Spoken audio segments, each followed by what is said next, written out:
Hello friends, I am Deepanshi Sharma. Welcome to my YouTube channel Genius Deepanshi and I hope you are doing well. Today I will start this pattern and this is a reverse right angle triangle pattern and also a column wise pattern because in each columns numbers are constantly repeated like 0 and 1 are constantly repeated in each columns in an alternative way. In first column 0 are constantly repeated, in second column 1 are constantly repeated, in third column 0 are constantly repeated, and in fourth column 1 are constantly repeated, and so on.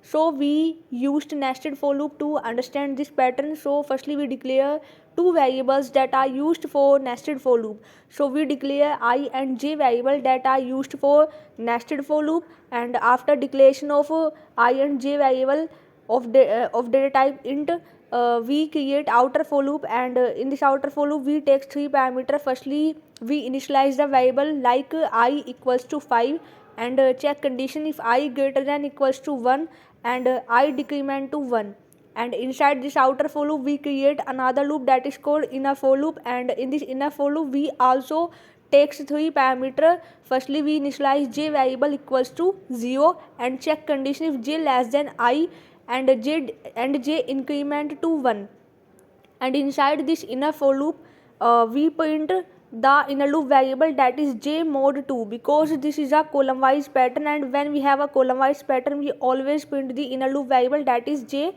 and in this logic we print j mod 2, and outside this inner loop we used backslash n for new line. So I hope you understand. Like, share and subscribe our channel Genius Dipanshi, and thank you for watching.